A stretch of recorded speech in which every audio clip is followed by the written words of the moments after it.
everyone. Hello, this is happening.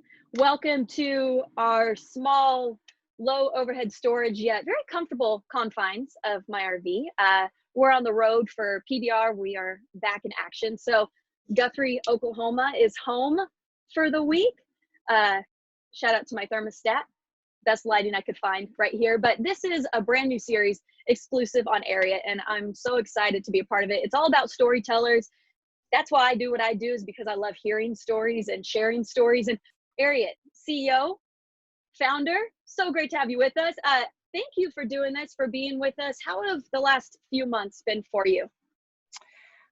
Wow, what a difference. I know. So it's been a crazy couple of months, I think for everybody. And so we had to take our whole office and send them home kind of 7 weeks ago. All of our designers, all of our salespeople, everybody working from home. And these are people that don't like to be kind of shut in. You know, we have a team that really likes to be out there, making product, selling product, working with athletes, et cetera. So I think it's been hard for people. I mean, not only for me, but for the team. But it has also, I think, brought us real clarity around what we love about what we do. And it's kind of being out there. So this is tough. This has been tough. There's no question about it. Such unprecedented times, and no one knew we were going through it, and you never knew what to expect. But let's get to your story. We're going to talk so much about Ariat. So how did this even happen? Oh my gosh. So I grew up in Pennsylvania on a farm, and my mom, she ran the farm. My dad ran his business. I have 7 brothers and sisters. I grew up around horses. We had sheep and pigs and chickens and a lot of different animals. And I just have always kind of loved being outside, loved horses, and loved riding. And so when I graduated from high school, I went to college, and I went for 2 years. And then I dropped out after 2 years. And then I took that time to kind of travel all over. And so part of my travels was up to Alaska. And so the job that I was able to get was a cook on a salmon boat. And so I was cooking for probably 45 people at that time. I was 20 years old-ish, and it was a real adventure, but just part of kind of what made me who I am today, I think. But that kind of sense of adventure definitely started young, no question about it. Here comes 1993. Ariat's born. How did you make the transition, and what made you go, I got to get a boot company? Yeah, well, it was really there's a couple things. One was I had gone back to school and finally finished my degree. And so the first job I got out of graduate school was working for for Reebok. Actually, it was a big athletic shoe company, and just started kind of working on a project that was related to strategy for them. And what we were thinking about for them and helping them think about was, what are all the different sports out there that you could make performance sports shoes for, in a sense, athletic shoes. And so having grown up on a farm, and I was working with a woman that she and I were on the same project, and had the idea to make athletic riding boots. So we went to the folks at Reebok and said, what do you think about this idea of kind of riding boots that have athletic technology and, and the one thing we always believed was that, riders are athletes, right? And it used to make me laugh that people thought kind of the horse did all the work, when in fact it's an incredibly athletic sport, requires discipline and training and a lot of courage, a lot more than many other sports, as you know, when you think about bull riding, for example. And the person we talked to at Reebok said, it's a really interesting idea, kind of not right for them. And so I went part-time at the job I was in, and we wrote a business plan, and we got together a little bit of money, and we started the company from there. And I get asked all the time, so I'm sure you do, Ariat or Ariat? And yes. I've heard Ariat so many times, but as soon as you know the story of where Ariat came from, then you never even second guess it. So you have to share that. Easier, isn't it? Yes.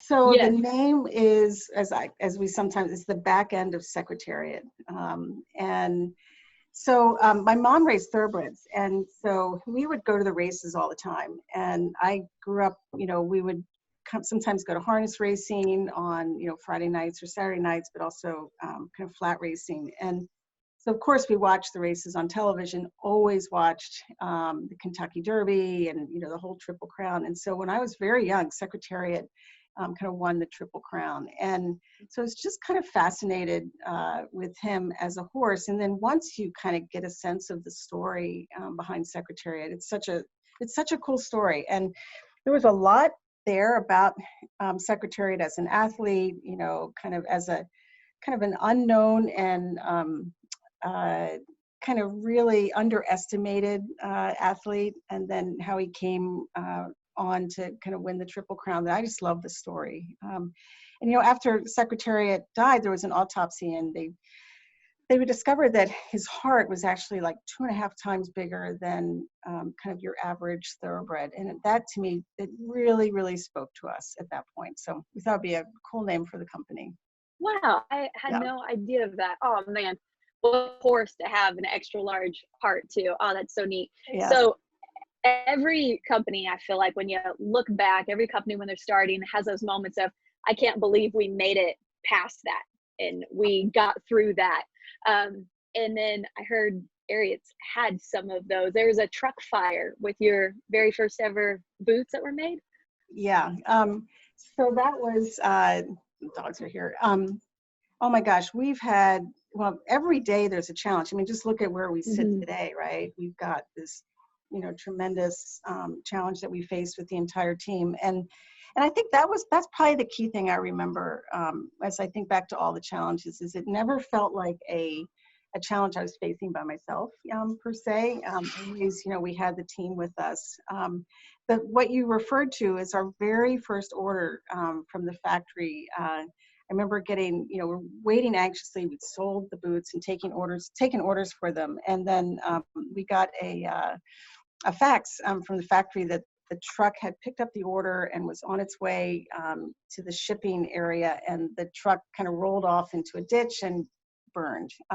Everything was lost. And we're like, okay, so now what, right? Because we'd put all the money behind that, in that order. And so, I think it is part of one of the things I just love about the work that we do every day. It's just like, okay, here's the situation. This is new. This is kind of a big challenge. So what do we do? And so that's kind of where my mind is always oriented, is like, what are we going to do about it, as opposed to kind of spending too much thinking about, what actually happened, or especially, whose fault it might be. And so I think that was a great example of one of the early challenges. Well, now fast forward all these years, and Ariat's a huge global brand, huge in innovation and technology. Like you said, it's sportswear married with boots, but it's not just boots, it's also wardrobe. And now it's made all over the world. So what went behind the decision to go global with producing these? The U.S. has, I think, the best hides in the world. And so we've always really focused on, that being so important. So we always, in the very beginning, we worked with a lot of American leathers, from American cattlemen. And then we just kind of go from there. So, the components, the manufacturing equipment, et cetera. So it turns into kind of a global sourcing strategy when you're chasing, in effect, quality. And so that's what we've done. And it had made it complicated in the beginning. There's no question about it. And but now that, we're a more mature company, we're a little bit bigger, it's a more straightforward process. But it's, figuring out and making amazing product is a constant challenge. Well, before I let you go, I can't not ask the founder of Ariat, how many pairs of boots do you have in your closet? I actually have a lot. And it's funny because I often think about, my parents were both small business people, and I really believe I got kind of my work ethic from them. They raised 8 kids, we had a farm, my dad had a business, et cetera. And so in some ways, I so love the product that we make. I just absolutely adore it. But at the same time, I'm not necessarily like a shoe person that has, a closet full of shoes. I mean, I love the story behind any particular boot. Actually, I should have brought this in a different color. This is in black, and this is called the Dixon.